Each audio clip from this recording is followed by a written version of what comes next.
Welcome to this session where I will be discussing you about contempt of parliament, of a house of parliament and breach of privilege. ठीक है जी।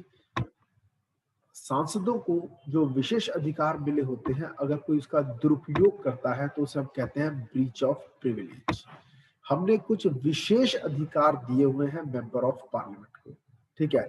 And if it is found that they are misusing their privileges, that this is called breach of privilege.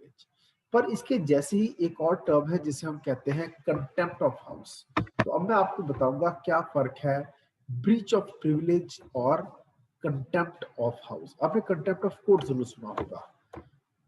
Contempt of court क्या होता है कि court के आदेशों की अवहेलना या कोर्ट की तौहीन, ये कई तरह के कंटेम्प्ट ऑफ कोर्ट होते हैं, ठीक है। अब पहले मैं आपको बताना चाहूंगा ब्रीच ऑफ प्रिविलेज के बारे में।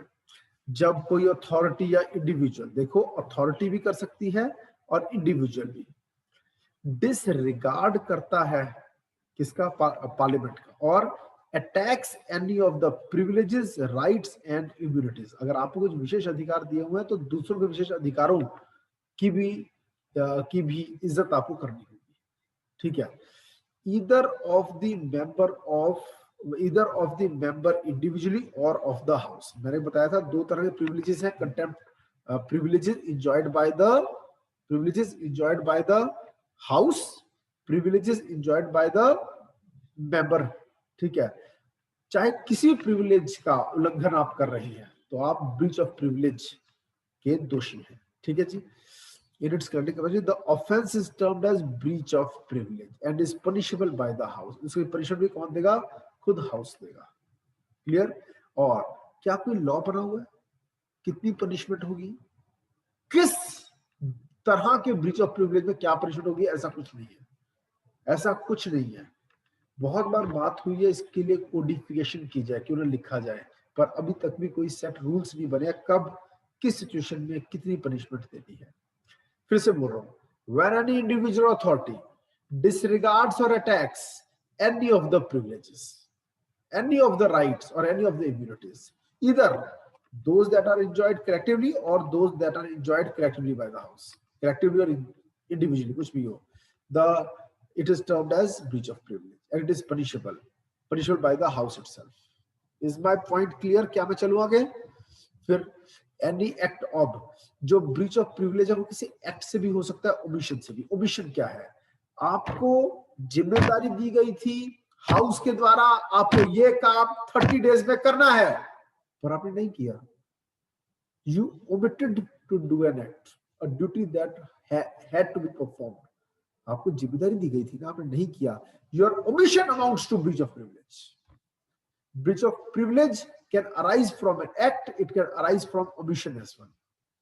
Your act or omission which obstructs the House of Parliament, its member or its officer in the performance of their functions, or which has a tendency to directly or indirectly produce results against the dignity of the House, against the authority or against honor of the House, then that is contempt of the House.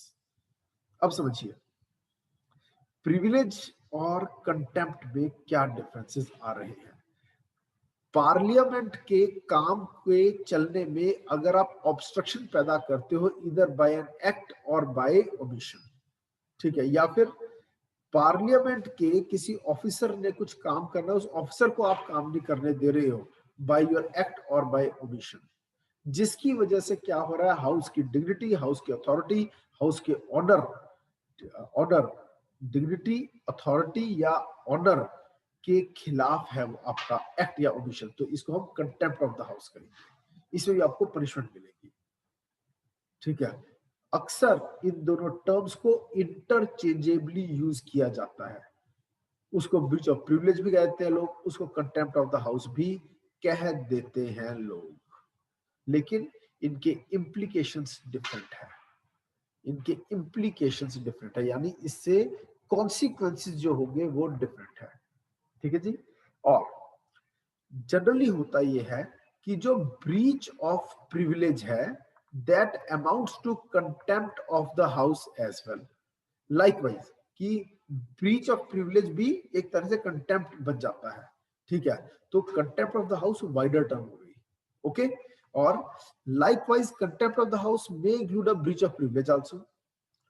तो ये दोनों चीजें जुड़ी हुई हैं पर दोनों same नहीं है। Okay, there may be a contempt of the house without specifically committing a breach of privilege. अपने विशेष अधिकार का प्रयोग किए बिना भी कंटेम्प्ट हो सकता है। Clear? Similarly, actions which are not breaches of any specific privilege but are offenses against the dignity and authority of the house amount to contempt। ऐसा हो सकता है कि आपने डायरेक्टली हाउस के ही बारे में गलत बोल दिया कि अब तो लोकसभा किसी काम की नहीं रह गई है, ठीक है, due to this reason this reason this reason. आपने डिग्निटी ऑफ द हाउस के खिलाफ गलत बोला है, तो ये क्या हो गया, आपने कंटेम्प्ट ऑफ द हाउस किया है। आपने जो सभापति है, ठीक है, जो स्पीकर है, ठीक है, स्पीकर ने कहा आपका बोलने का समय खत्म हुआ, आप बैठ जाओ। आप कहता तू चुप करो, बड़ा आया, तू बताए मुझे, मेरा बोलने समय खत्म हो गया। ये क्या किया आपने, कंटेम्प्ट ऑफ द हाउस। समझ में आ गया? Okay, next, for example disobedience to a legitimate order of the house. अब स्पीकर का लेजिटिमेट ऑर्डर था ना कि आपका बोलने का समय खत्म हुआ, कृपया बैठ जाए, और आपने उसको क्या किया, डिसओबे किया। और it is not a breach of privilege but this is contempt of house. समझ में आया? अब वैसे तो ये काफी हद तक सेम सेम सी टर्म्स की तरह यूज हो जाता है, लेकिन जो मैंने अभी एग्जांपल दिया, तुम कौन हो मुझे ये कहने वाले कि मेरा बोलने का समय खत्म हुआ, मेरा दिल कर रहा है मैं और बोलूंगा, अभी मैं तो बोलूंगा। तो ऐसे माइक की तार निकाल दी जाती है ऐसे लोगों की, बोलता है तेरी आवाज किसी सुनेगी नहीं, मगर साथ ही साथ इसको कंटेम्प्ट ऑफ द हाउस में मानते हैं। समझ में आया? ओके, अपने अगले सेशन में हम आपसे डिस्कस करेंगे सोर्सेज ऑफ प्रिविलेजेस, जिसमें सबसे मेन आर्टिकल 105 है।